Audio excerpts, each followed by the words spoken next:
Hey, I'm Dalton Ross. Welcome back to Entertainment Weekly's coverage of Comic-Con, and I'm here with the stars of The Punisher on Netflix, Jon Bernthal and Deborah Ann Woll. Guys, thanks for coming in. Thanks for having me. Appreciate it. Most important question. Do they allow dogs on the set of The Punisher? Because I know you got a few. I know you got a few pit bulls. Didn't know. Are they welcome or not?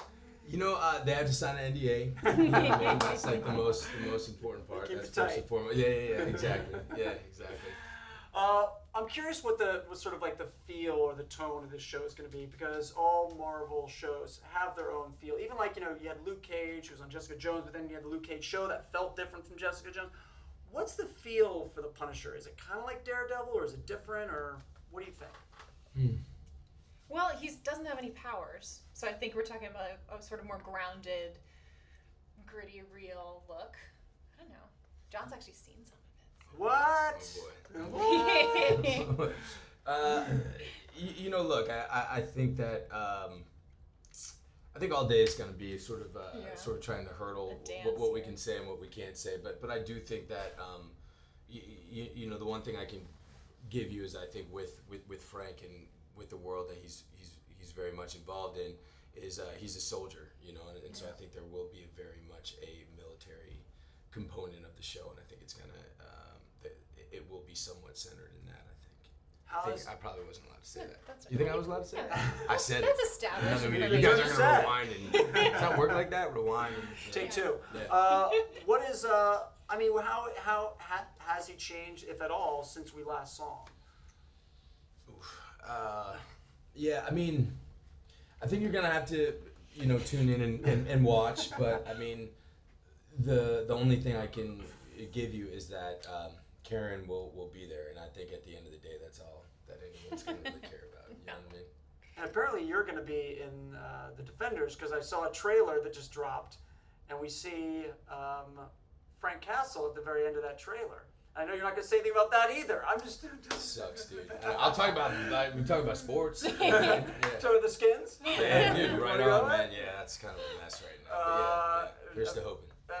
We've been hoping for a long time, I John. know, We've been man. hoping I know. for a long time. All right, tell me about, like, sort of, let's talk about Karen and how she views. We saw them on looking at Daredevil, like sort of forming a relationship and bond a little bit as she worked on his case and stuff. Where is she at now when we pick things up?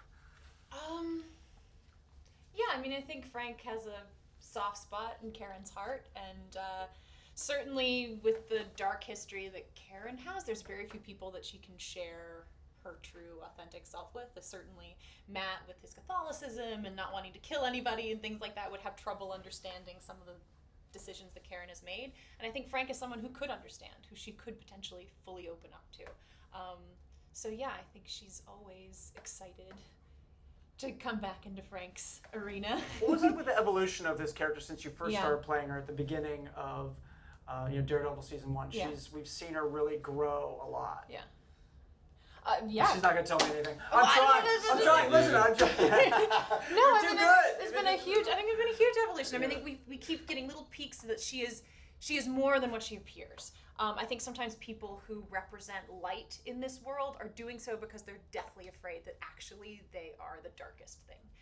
So I think that drive to make things better and find the truth is because she lives with a lot of deceit and lies about her own self and her own life. John, what sort of research did you do when you first looked at this character? I mean, did you look at the different arcs of the comics? Did you look at the different portrayals on screen that have happened before? Did you chuck that all out the window and just come at it fresh? What was your sort of approach? No, I mean, I mean, still, you know, that's one of the sort of great joys of the part. You know, is diving in and trying to take in everything and everything I possibly can in every iteration of the character that in comics and in movies. I've said before, I love the Dirty Laundry, the little short film that Thomas Jane made. I thought that was great, and you know, and taking as much as I can. I mean, as far as that part of the research, and then there's sort of the research that you have to do based on the scripts and based on the version that these guys, you know, starting with Marco and Doug and what they're trying to do with Daredevil, and you know, I'm deeply appreciative that this character, the character that I get to play, got to start on that show. I thought that they did an unbelievable job with it, and I love those scripts. I really thought that was sort of a origins tale for Frank, and I love the way that they treated it. I thought they did it with respect, and they did it with they were not afraid to pull punches, and they were brave enough to let the character turn his back on the audience and be as both as brutal as he needs to be, but also as to live in a world that's extremely dark. And I've said before, I think Garth Ennis's take is sort of the one that I responded to the most, and I really felt in Frank's origins tale on Daredevil, I really dug that. How do you get to that dark place? And you've had to do this with Shane before, obviously, on The Walking Dead too. But I mean, like, especially in Daredevil, when we first meet him, this guy is just rage and anger. And how do you put yourself in that position on a daily basis? Look, I think that I